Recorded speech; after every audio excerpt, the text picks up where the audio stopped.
let's see, where are we here? What kind of competition did Scobies have? You're about the only game in town, aren't you?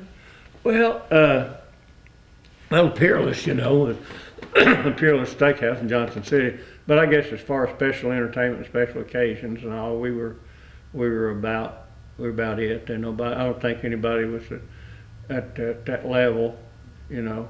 But with Mobile Stars, we had 3 Mobile Stars out of 5, 3 out of 5 Mobile Stars, and back then.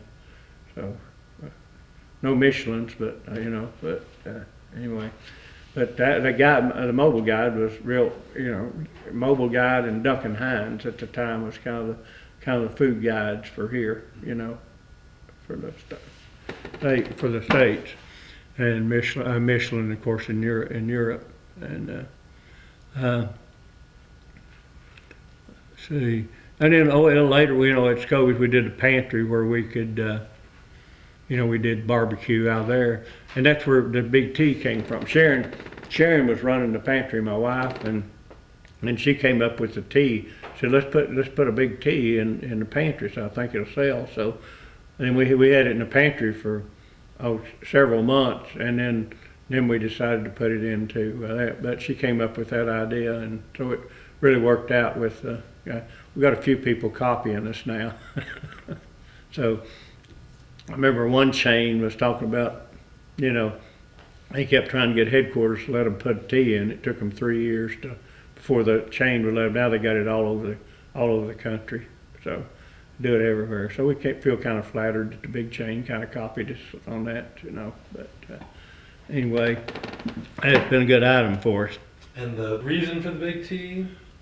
Oh, well, I mean, nobody was selling tea. We weren't even selling small teas, you know. But when you drink iced tea, you drink a lot of it. So we did a 32-ounce tea to start with. At the time, it was 50 cents when we first started, you know. So it's $1 now. We're at 50 cents. Then we went 50, 60, and then 85, and then finally to $1. Yeah. But yeah, I mean, you know, so when I first started Pals, I did a 9-ounce Coke in a 9-ounce cup. People were talking how big that Coke was because everybody else was doing 6 ounces at fountains. You know, they would do a 6-ounce Coke. I don't know if I'd have put you know, 16-ounce Cokes or 32-ounce big teas in at the time. I don't know what people would say. I think they probably thought it was vulgar to have something that big. You know, you can't drink all of that. So, but anyway, I guess it, you know, over time it evolved, and I think some of the slushies or whatever now have got 84 ounces or 54s or whatever they are. You know, you have to have a bigger car before you can buy them. Basically, it's still the same as it was. We of course didn't have tea then, but the lineup is the same. And we had the drink station here. We had Fresh-O-Matics to steam the buns instead of microwave. So now we make a hot dog. We put hot wiener, hot chili, and everything on it. Then we wrap it, and then we steam the bun for like 7 seconds. So before that, we just used Fresh-O-Matic, and we put 5 or 6 buns in, steam that many buns, and make the hot dogs and go ahead and wrap them. And down where the grill is, I can tell you about, you want to get the shot down through there? But the milkshake machine, well, I had 2 milkshake machines at the time. We just had chocolate and vanilla, and had one for chocolate and one for vanilla, and they were all mixed in. Now we have chocolate, vanilla, and strawberry, and it mixes the mixed in mechanically. And then we had a smaller fryer here. And for this, they didn't have heat lights and stuff then. They had the lamps, but there was nothing like that for fast food. So I had an old popcorn machine, and I took all the insides out, put heat lights in, and we dumped our French fries in on the popcorn machine. And so we had the Fresh-O-Matics in here, and then now we're using we're using a flat grill. But before, I had a conveyor machine, and we put our buns on one side and the meat on the other, and we'd load it from this end, and the meat would come out, and then it'd come out to the side and drop in the hot sauce. So that's where we fixed the sauce burgers, we call them now. Then it was just the hamburger, because that's the only one we had. We put pickle relish, ketchup, mustard, and spices in the sauce, and so everything was hot, and it saved you 3 steps about putting the condiments on the hamburger. So we went from that conveyor broiler, like a friend of mine said, yeah, I heard about that machine you had down there where you put a cow in on one side and a sack of flour on the other, and it comes out a hamburger. So anyway, we went from a conveyor broiler to a charcoal grill to a flat grill. But basically, the whole system is still the same, with upgrades with different registers, different milkshake machines, microwaves instead of Fresh-O-Matics. And at that time, and of course now we toast the buns for Big Pals. But the whole system is basically hadn't changed in 54 years. If you get it right the first time, you don't have to change it. And another thing that we added later was a chipped ham sandwich. And Homer Longmire, which had Blue Circles in Knoxville at the time, he was a good friend of my dad's, and they were in the restaurant association together and everything. He was up visiting Dad. He came down to look at the place, and he said, "Pal, you ought to put in a chipped ham sandwich." He said, "That's our best seller at Blue Circle." And so he told me how to do it, where to get the ham and all like that. And so put the chipped ham sandwich in, and that was the first addition in addition to the hamburgers or sauce burgers that we had. And then we later on put in hot dogs. I think maybe in 1964 we had hot dogs, and we got the chili. At Scobie's here, we had a guy, we called him Burns, and he was a cook at Scobie's. And back during the Depression, he had worked in Maryville at a hot dog joint where they sold nickel hot dogs, and he had made the chili. And so I told Burns I was going to put in hot dog. He said, "Well, I can make you chili for you." I said, "Okay, you know how to make good chili?" And he said, "Oh yeah." And he said, "We won't have to buy that." He said, "I can make it." So that's where the chili recipe came from. It's from him, and so we kind of lucked out on that. But I think the chili is kind of what makes it. So we thank Burns for that. Tony Barone was a friend of mine. He's like a top restaurant designer. He was in Chicago, and he did all Richie Melman's things up to the pump room. And then he moved from Chicago to New York and got in the cosmetics business, manufacturing them. And he had a cosmetics counter in Bloomingdale's and Macy's, and he had a store in Soho where he sold cosmetics too. But anyway, he did that for a while, and then he liked horses, and so he's manufacturing his cosmetics so he could do it anywhere. And he came to Kingsport on another project which did not materialize for another person. And so he'd come to Scobie's, and I got to know him. In fact, I'd seen a place that he had done for Melman, and I copied the Clown Bar after it. Where I took him up there, he said, "This looks different." I said, "Well, you ought to be. I copied it from you." He said, "Well, I thought it looked kind of familiar," but they had tiers all the way up. They had about a 30-foot ceiling, and they had tiers all the way up to the corner where you could just sit around up there and have drinks. And so I kind of copied that a little bit on the seating and stuff in the Clown Bar. But anyway, we got to be real good friends, and he lived here. My wife was in real estate at the time. She sold him a farm out in Baileyton, about 6 acres, and he had his horses and all out there in a riding ring, and he and his wife Karen, they'd like to ride the horses. So they manufactured the cosmetics and shipped them wherever and had their horses. And he stayed here for about 10 years, and we'd have dinner together about once a week. He and his wife would come in. We'd go in the back room at Scobie's, and so I told him, I said, "Tony, I've been thinking about doing a drive-through." And he said, "Oh, that'd be fun." So I always wanted to do one of those. So he grabbed a piece of paper, grabbed a napkin, he took that and he started drawing. I was on the other side of the table.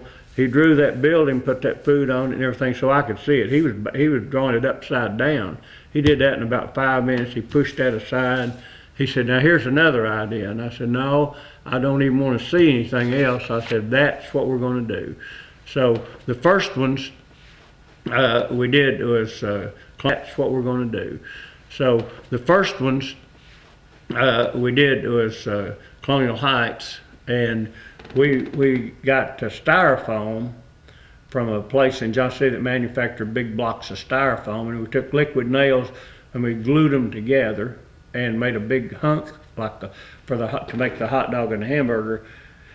And we took conduit and bent it and put piano wire and ran a battery to it to heat the wire. And we did it first ones in the basement at Scobie's, and we we made about 3 different sizes. We made one about 10 or 12 feet long where 2 people had to get on each end. We had short ones to carve out and had about 3 different sizes. And we glued that together with liquid nails. Then we took the heated wire and carved everything away from that styrofoam that didn't look like a hot dog. And so we had to paint it. So we had to be careful with the paint because paint would eat the styrofoam. So what we did, we took it to over to a fellow named Jarvis, Gary Height. Had a Corvette. He worked on Corvettes over on Bloomingdale. We took that over and we covered that thing completely in aluminum foil, and we got the paint from Hickory, North Carolina, a fiberglass paint. We got tomato red, we got pickle green, and so we got bun yellow and our bun brown, and so that's where we made the first ones. We had styrofoam all over the back lot at Scobie where we carved that out. That stuff blew everywhere, and so that's where we did the first 1 or 2. And then Gary, it took up all of his room in his shop. He said, I hate to tell you, but he said, it just hurt my other business. I can't get my cars in here because that hot dog takes up all of my room. So we found a boat manufacturer in Elizabeth, and he made them for us. Well, he said, y'all gonna make more of these things? I said, yeah. He said, well, it'd be cheaper one-time cost, and we'll make a form for it. So that's where they made the form for the hot dog and the hamburger. So when we open a new store, we just call up and say, give us 1 large hot dog and 1 large hamburger to go. And so they make them and have them ready for us. So it's a lot easier than what it was. And the cup and the fries made it. Johnson Hilliard makes those, and then they're made out of aluminum. And then we have a sign shop to paint those. And so that's where the food on the building comes from. One thing I didn't mention about the Circle Burger, and this was the first drive-through experience. I had a speaker. It was kind of an afterthought, so I put in a window at the cashier, and as you pulled off of Memorial Boulevard there, I had a speaker like you used in a drive-in movie, and the cars if they pull in there and they had the menu and they would order over the speaker, and then I had like 2 cars in between, and the third one would be at the window to pick the food up. But if somebody didn't order at the speaker and pulled up to the window, it really screwed up the ordering, because then we had to take his order and fill it while he was sitting there. So then it held up the cars behind him. So I couldn't figure out why, but some people, that's why didn't you order at the speaker? They say, well, I don't like talking to those things. So what I did, I took the speaker out and put in a telephone receiver, just a regular telephone. They just ticked off the hook, and they could talk, and we could hear it the same way as we could on the speaker. But psychologically, people were better used to talking on the phone. That didn't bother them. So that kind of solved the problem. So we hardly ever had anybody that didn't come through without talking to us on the phone first. Back to the one thing on Pals. I know I'm skipping around a lot here, but one thing on Pals, when I put that drive-through in, I was determined not to have speakers like everybody else had. Have speakers, and at that time the quality was not good. It's better now, but still you couldn't understand what they're saying, whether they understood your order. So that's why we order at one window, you talk to a person face to face, and they're understanding your orders, or what you want. At first when we did Pals, we did different color buildings, and we'd have contests at the schools to let a kid pick the color. And so it kind of created interest before we got there, you know, when we started. And we'd have contests, and we'd pick a winner, and we'd put it in the paper or whatever. This kid here in the 3rd grade picked the pals colors and all like that. So we got a lot of publicity out of what people wondered, what's the next color going to be. So after a while, when we did the teal one, and we got more response, and people said, that's your best color yet, and we really like that color. So then next time we painted, we changed them all to teal, except Gate City and the manager there, because of the Blue Devils, wanted to leave his blue, so we left Gate City blue. All the rest of them are teal. Here's the little office. We don't spend much time in the office. The operators and the managers there on the floor taking care of the customers and training and all, and we have our systems set up so that we really don't have to spend much time in the office. So everything's pretty well automated. The employees will clock in on the register, it automatically comes back to the computer, and then when we pay twice a month, we hit a button, and in 5 minutes all the checks are out. So we've got our system down pretty good. We use a system called Cystine that Snag Job owns now, and somebody in Johnson City came up. We worked with them for about 3.5 years to get our software the way we wanted. We couldn't find anything off the shelf, and they have sold it to Snag Job. But this old system works really good for us. Snag Job now is marketing Cystine. I don't know whether they'll change the name of it or what, but anyway.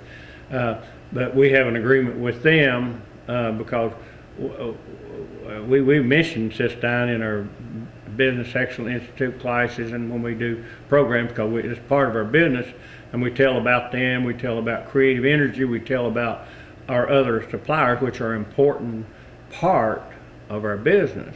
So people pick up on it and say, what about Cystine? So you contact Gene Maddox, and they can tell you about it. So they realize that we've been a part of marketing. So the agreement was they'll keep our part up, the HR part. If they make changes, they'll give it to us free, and they'll maintain ours for as long as we have it. And if they sell it to another company, they still have to maintain ours. That has to be in the agreement. But we own the rest of it, the other part that they're not marketing, so we have all of the code. So, but what it does, it's a whole complete training system from start to continue as long as they're there. So we come in, we have first of all, they can apply online, and we have 60 questions, or maybe 66 questions now. And when we first got this, we gave it to, in each store, we gave it to 3 of our best employees and 3 of our average employees.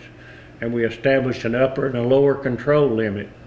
So when people take that test, they need to plot somewhere between there, not below, not above, because one time we had a registered nurse, and she scored real good on it, and they wanted to hire him, but anyway, she thought she wanted to get out of the nursing business into food business, and she lasted about 3 months and decided to go back to nursing. So even if they're better than you think or whatever, you have to maybe find a management position for them, But anyway, there's no right or wrong answers. It just determines whether you'll fit in our culture or not. So by her going over the limit, that showed that she didn't fit in our culture. Nothing against her. She was highly educated and a smart lady, but she just wouldn't have fit in our culture, So anyway, it kind of tells us that, and then we decide to hire them. And then we get all of their information, and then we have a PowerPoint presentation that they say, "Welcome to PALS," and it tells you all the rules, regulations, and all that. Then every process has, like, say, if you're gonna do hot dogs, it shows you exactly the steps to use in making a hot dog all the way through. And then we have flashcards, and so you can sit with somebody or sit with yourself, and every process has a flashcard. It has a question on the front, the answer on the back, like 3rd grade flashcards. And so you do the PowerPoint, you do the flashcards, and then an operator, will start you out, say like at 2 o'clock in the afternoon on hot dogs. We're going to show you how to do them. So there's also a flow chart on everything. It tells you the whole process of making a hot dog. Every process is flow charted. So then they'll make the hot dog. A manager, the operator, the trainer will make a hot dog, show the person how to do it. Then he'll let them make some.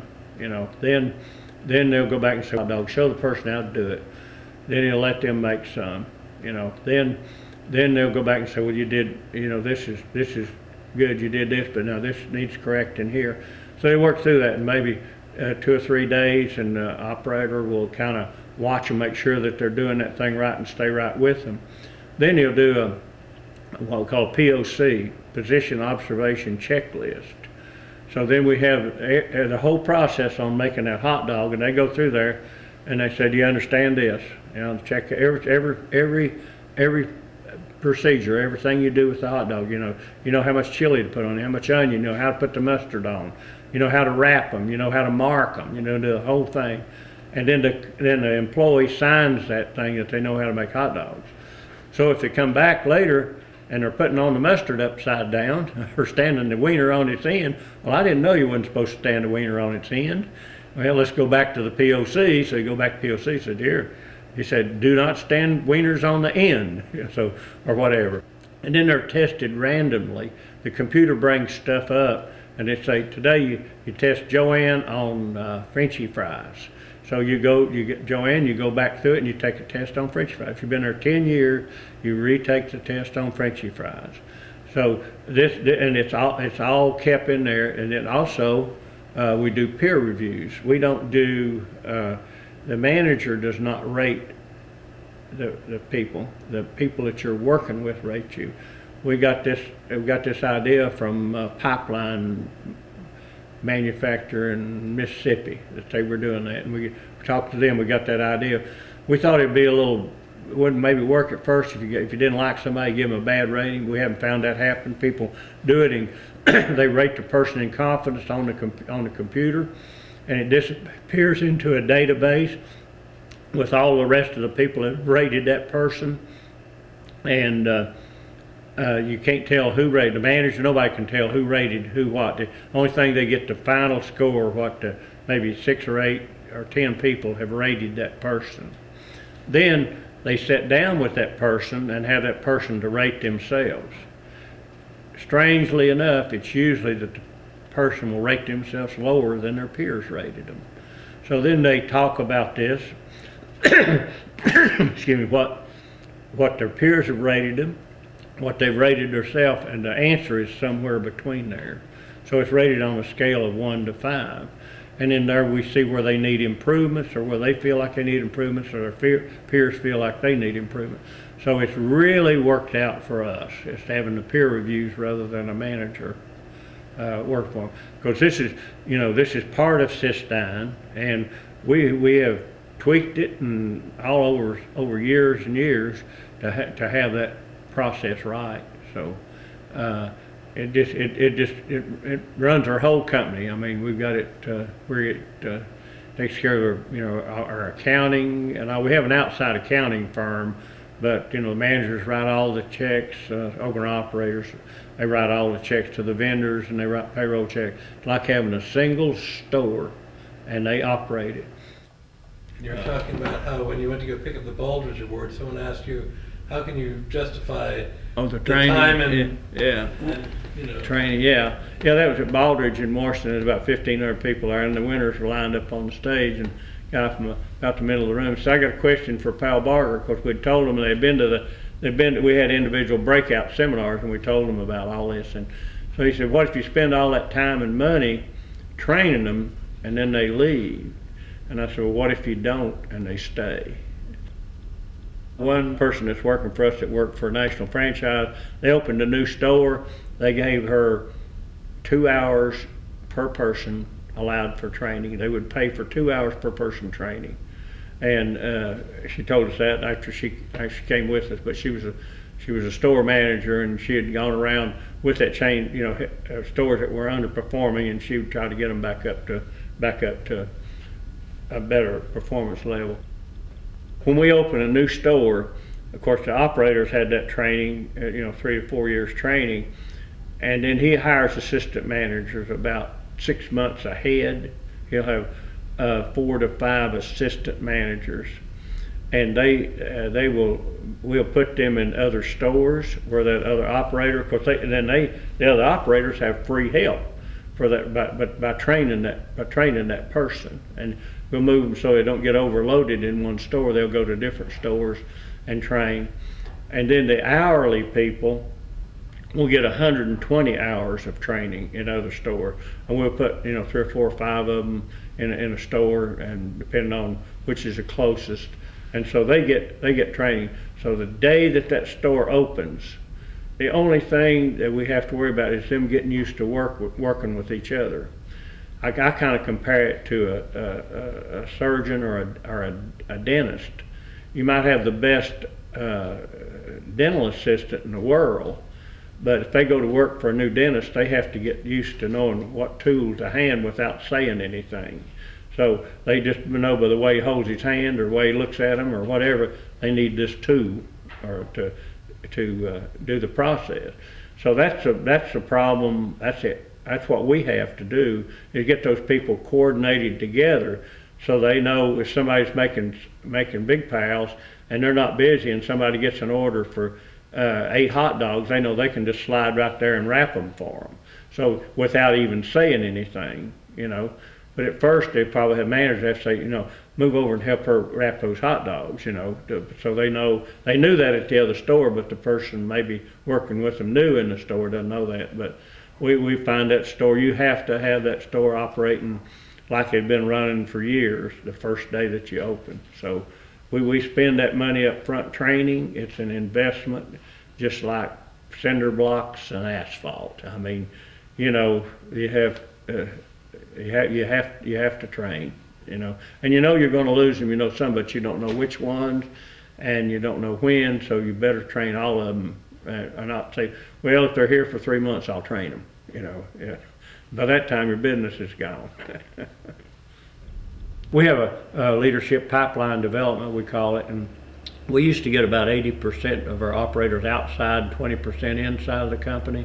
But now it's kind of reversed. We're getting about 80% in and 20% out. And of course it takes, if you've had food service experience, we'll get you through our training program in 2 to 3 years. But if you haven't, it usually takes about 4. I mean, they need to know how to do everything. I mean, they do. I mean, I tell you, how you going to wash dishes, teach somebody to wash dishes if you hadn't washed them yourself? So our operators go through that whole thing. One of the friends I was talking about when I was at Scobie's, and I put in a new dishwashing system. And so I told the dishwasher on Monday, I said, you take 3 days off and come back to work Thursday. He said he's going to wash dishes. I said, I'm going to wash them. But I put a whole new line in and everything. And if I didn't know how to use it, how'd I expect a dishwasher at that time? He's a great guy, about 3rd grade education. He just did what he was told to do. So I spent 3 days washing dishes, knew how many racks I had to use, how long it took to dry at the end of the dishwasher coming out, see if the garbage disposal and everything was working right, and then showed the bus boys and stuff in the meantime where you put this, where you put that, and you put the silverware in here, which the dishwasher couldn't have got that concept going. But then he came back on Thursday, and I had it all set up and showed him how to wash dishes. So if you hadn't washed them, you can't show somebody how to do it, So, but anyway, the guy came through later, and it was on a Saturday night, and he was back there washing dishes. And he said, where's your dishwashers? I said, that's him. He said, I've got 7. How does he do that? I said, don't tell him he can't do it. He doesn't know he's not supposed to be able to do that. So anyway, we were doing about the same volume, and he had 7 dishwashers, and we had 1. So it's all in the systems, and you have to know the systems before. Like one time, we had a class from UT that came up, food service or whatever, in the hospitality business, with a teacher. We were asking questions and everything, and one of the students told me, said, we've been to lots of operations and looked at them. said you're the only one that knew everything about your operation. I mean, some people would know about the kitchen, some didn't know a thing about training waiters or waitresses, anything. Said, but you were the only one that we ever had that knew everything about your whole operation. They're talking about at Scobie's, you know. So it's you got to get in and do it all before you can train somebody to do it all. You know, we've got Rob Thompson, myself, and Tom Crosby, their president, and Rob's our chief information officer, and myself, and I vacation a lot. I'm gone probably half the time. So, but there's just the three of us, maybe 2.5 of us, that are we don't have any. Three of us, maybe 2.5 of us, we don't have any district managers. We don't have area supervisors. The operators do these duties. And they know when we go to open a new store, we'll have 3 different operators in a day there for about 3 weeks, and they may bring one of their key people with them, and they help with the new operations. And then they're not only helping that new operator to get things tuned up and get going good, but they're also learning, well, this is in a new store and I didn't know that, or maybe something that guy's learned that the other operator hadn't learned. You know, maybe little tricks that everybody can help everybody with. And another thing, in addition to them helping operate stores, you know, like I say, they do all the operations, flow charts and everything, updates, and they do the things that middle management would ordinarily do. So they can make the money that the middle management, if they didn't, they wouldn't make so much money, because we'd have to take that from them to pay those people for middle management. But now another thing that we do, like when we have somebody in the leadership pipeline development, we have one thing that they do, the health reports. The state comes around twice a year, every 6 months. We have this person, this operator that's in the pipeline, he'll go to like two stores a day, and he'll do a complete health inspection. Okay, then as they move on and get back into the store, then another thing we do, we send them out with a list of 532 items to look for in the store. This is not a health inspection. This is another job that they'll do, and they'll go to 1 or 2 stores depending on what they can do in a day. So, and they get around to all of the stores. And it serves 2 purposes. The guy that's doing the inspection, or the lady, whatever, is learning from that operator. They're getting introduced to them on a personal one-on-one basis, so they become part of the family, and they're in the meantime they're learning, and the new person is learning that we're particular about these 532 items. They better not be on an electrical plate. There better not be any dust in the little screw slots. You know, I mean, we get that fine-tuned. I mean, it's right down to the wire. When we have a state health inspection, it's usually a crack in the floor, a refrigerator gasket has a kink in it, stacked dishes where they were wet or something. We never get a 5-point violation. You know, I think our health score runs about 97.5 average. You know. But it's maybe some of the old floors where we don't have tile, we have cracks, and we just have to take that point, you know. But anyway, this is part of that training. That's why it takes 4 years to get to a store. And we want to make sure that person is absolutely ready to run that store.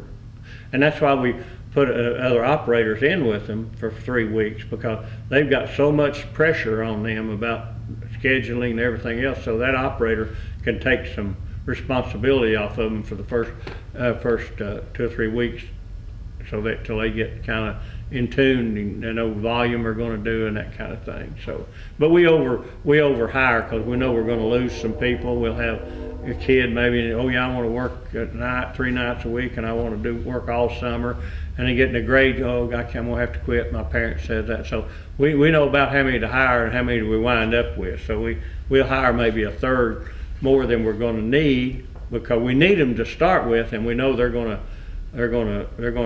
a certain percentage of them are going to leave anyway, you know. So that's kind of some of the things that we do on our training. Well, you have very low turnover in your management. We've lost 5 since 1981. We had 2 retired.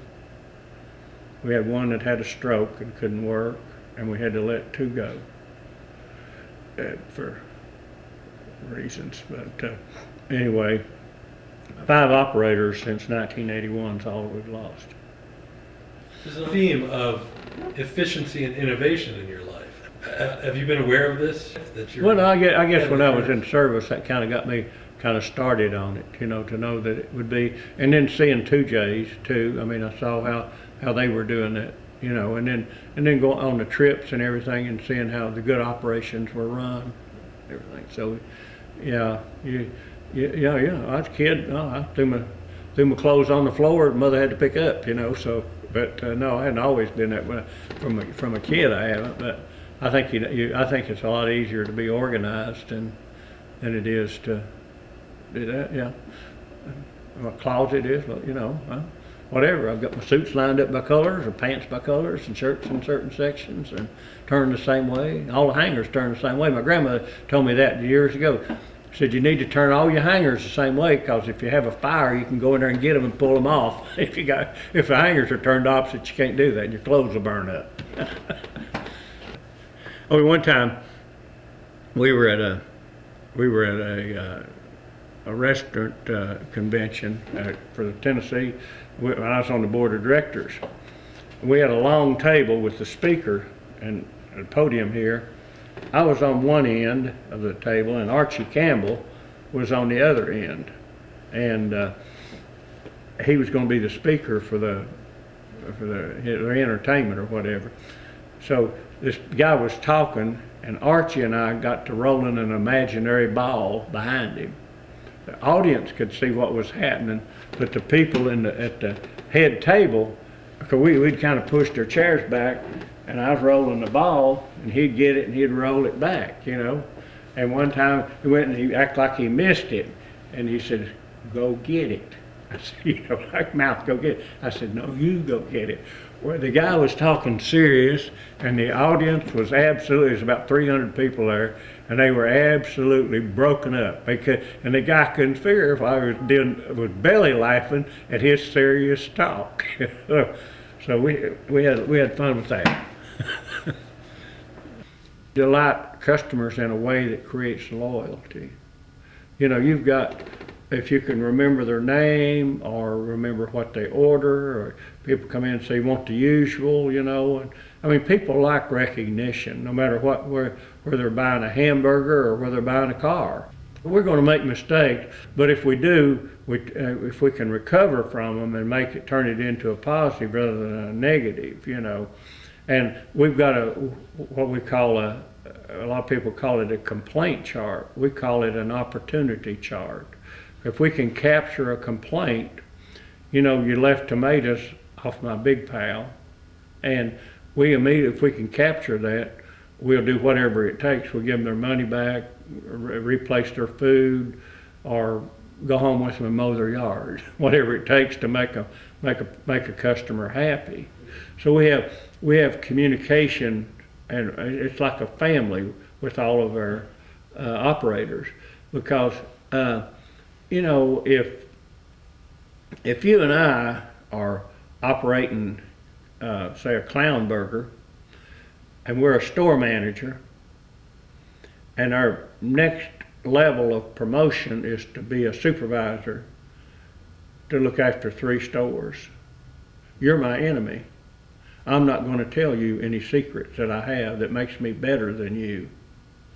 I might tell my other guy over at another hamburger place, a friend of mine, so he can do the same thing in his franchise or his concept or whatever.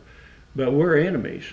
And the same thing when you reach that level where you're looking after 3 stores, you're wanting that next job where you look after 3 or 4 of those supervisors. At that point, you're still enemies, But the ultimate job is a store owner. We call them owner operators.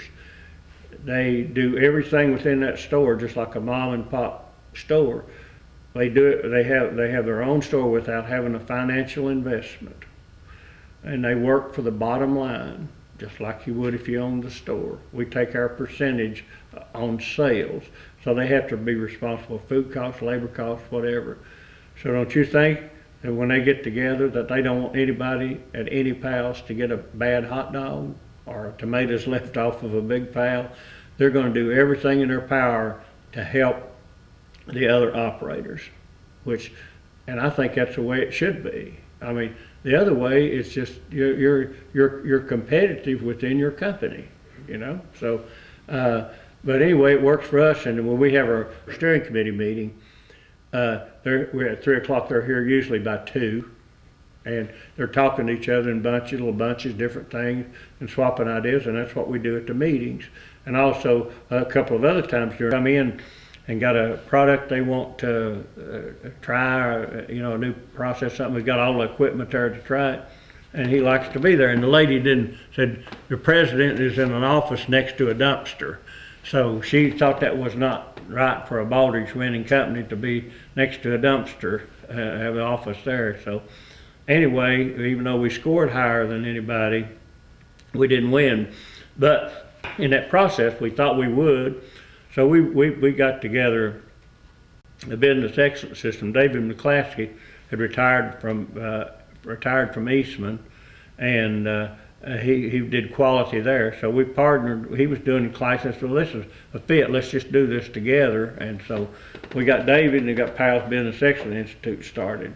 And so when the people came in, of course, Tom did most of it to start with. When people came in, it wasn't immediate, but after we had won, then the people came in, and we would take about 2 hours and tell them kind of what we were doing, and then of course with the BEI we expanded that. We have paid classes now that comes in, and it was pretty hectic there after we first won it. We had people come from all over the world to see us, particularly restaurants and things, to see how a little hamburger joint in the hills of East Tennessee could win the Baldrige Award, or what have I got to learn from them? I'm a big manufacturer and all.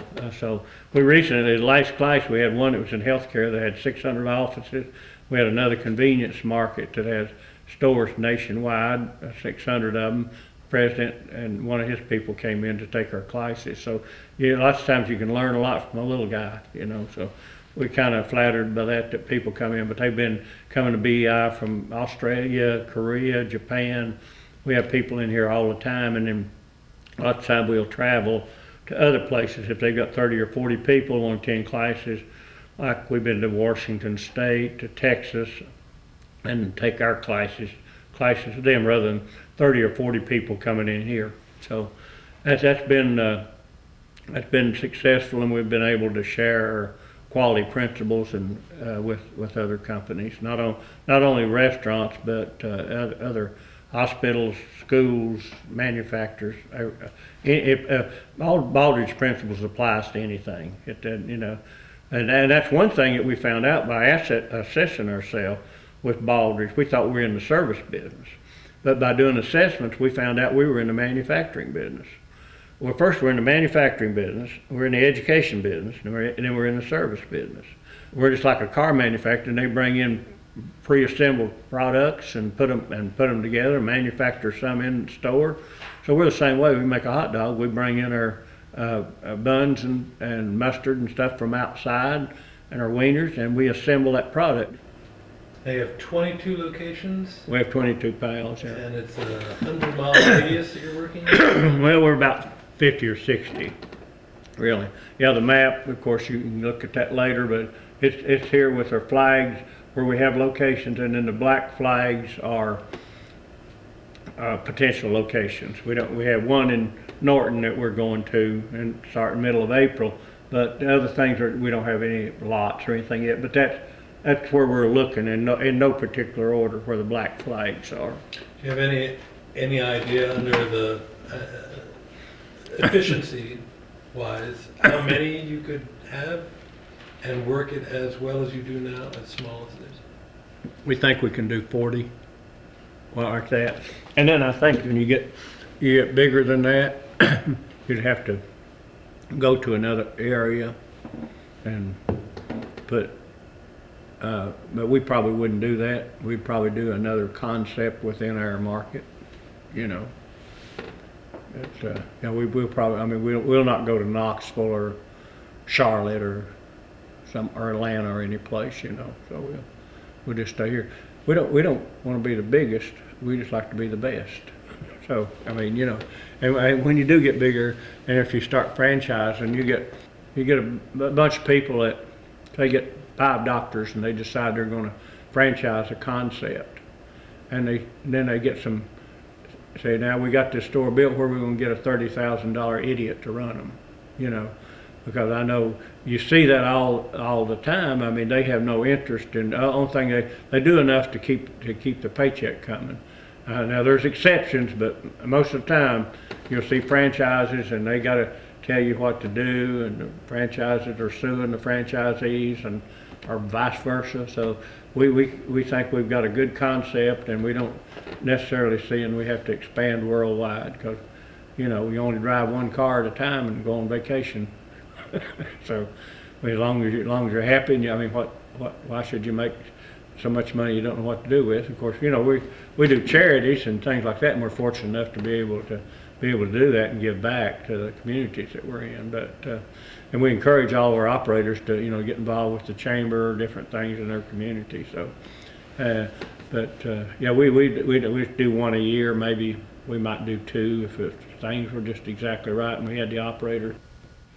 Any vision for the Pals Corporation? No, we just kind of continue doing what we're doing. We just kind of open one a year, and we seem to have other projects along the way.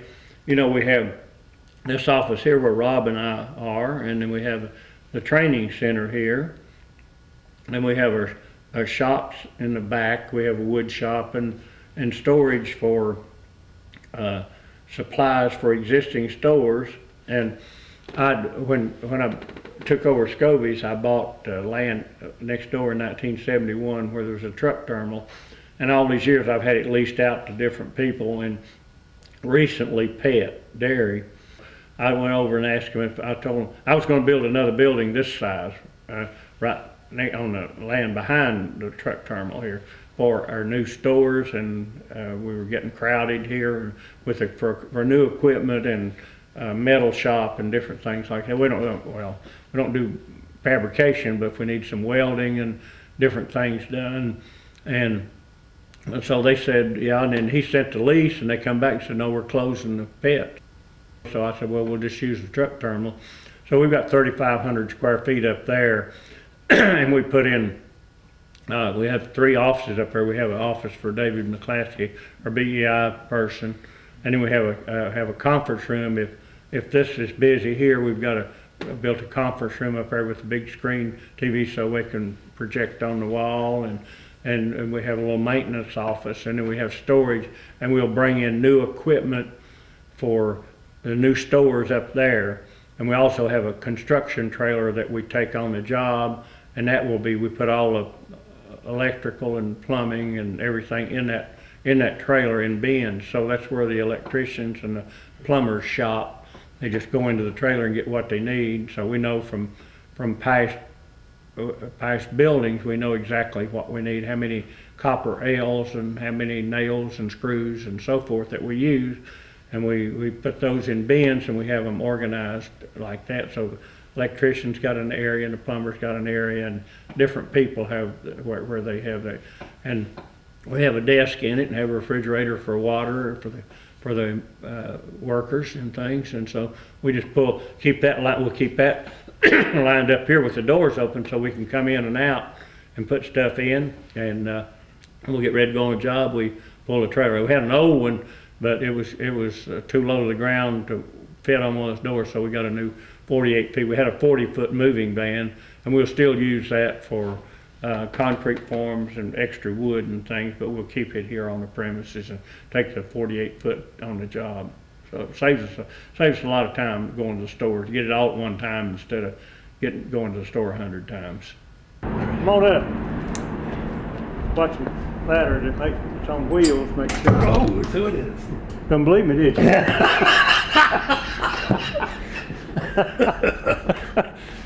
Okay. See, we're in the process of moving the stuff from the other trailer to this, and we haven't gotten the labels, haven't gotten all the labels and all on this. But each one of them, and we can divide them here. We've got some of the dividers if we need to divide, and we'll have all of the electrical, plumbing, everything but asphalt and cinder blocks come in here. And then the electricians and all, they shop in here and get what they need, because we know from previous construction exactly what we need. And then we have a desk here, and then right here we're building another place for the plans. We'll have it sloped out so you can have a copy of the plans. Then we've got the refrigerator here for, we put soft drinks and water all in the refrigerator, and saves time. We furnish them for all of the. Okay. See, we're in the process of moving the stuff from the other trailer to this, and we haven't gotten the labels, haven't gotten all the labels and all on this. But each one of them, and we can divide them here. We've got some of the dividers if we need to divide, and we'll have all of the electrical, plumbing, everything but asphalt and cinder blocks come in here. And then the electricians and all, they shop in here and get what they need, because we know from previous construction exactly what we need.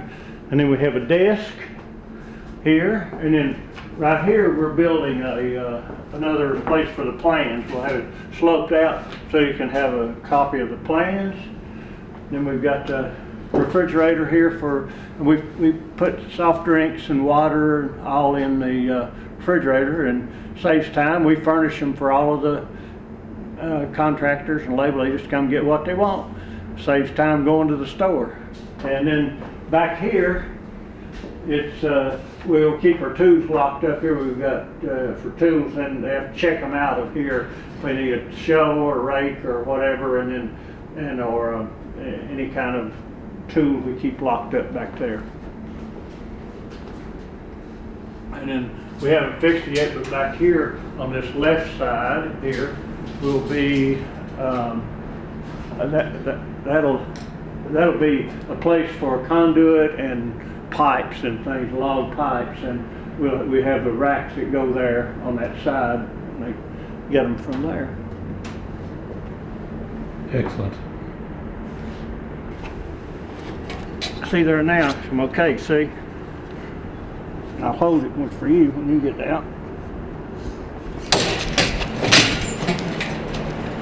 We're having steps built for this that'll slide out.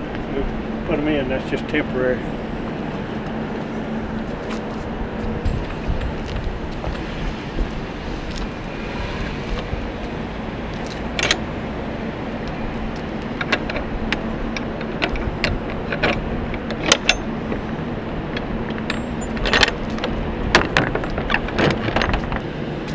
Can you tell us a little bit about your sculptures here? They're wonderful. Yeah, Tony Baroni is the same guy that designed the pals, Karen and Tony Baroni, and they did those and shipped them in here. They're in California now. So we've got a hamburger there. On the other side, they can't see it's a fork with a French fry on it. French fries upside down. Hot dog, cheddar rounds, and a tea to go. Got tea on wheels. Alrighty. Efficiency. Do you have a usual crew that builds these things, right? Yeah, Hal Carmack, he's been building them since the start. He built the Old West for us, and he built the first door Colonial Heights. He's built every one since then. He's a contractor on it. So, and then he hires the subs and supervises it. And how fast do they go up a new start? Well, they don't go fast. He built Stone Drive, and that was the fastest one in 5 weeks. But now it takes about 3 months with everything. We've expanded the building. The Stone Drive and Colonial Heights had an upstairs. They were 37 feet long, and now we listened to our employees, listened to our suppliers. They didn't like climbing the steps to take product up and back down and everything. So we went from 37 feet, 2 stories, to, let's see, 57 feet, and now we're 60 feet. So, 60 or 61 feet long for the stores, and it's all on one level. So it takes a little longer. We've kind of gotten, more equipment and different things in. So it usually takes about 2.5, 3 months. If we don't, I mean, we could probably do it a little faster, but we don't get in a big hurry. Make sure everything's right, and we try to get the people to work that we're used to working with. We try to use the same electricians and people that's familiar with it. So the subs. Yeah, I think you got to take care of your community. They take care of you. So, and we encourage all of our operators to do the same in their towns. Well, let's see. I guess we're about wound up with that, aren't we?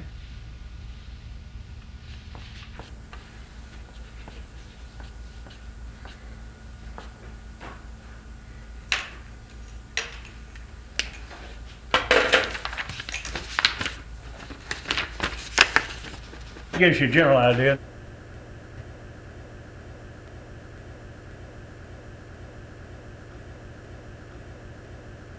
If you get through, if you want to go get some lunch, we can run and get lunch. We're going to go down to Sharon and have a hamburger or something.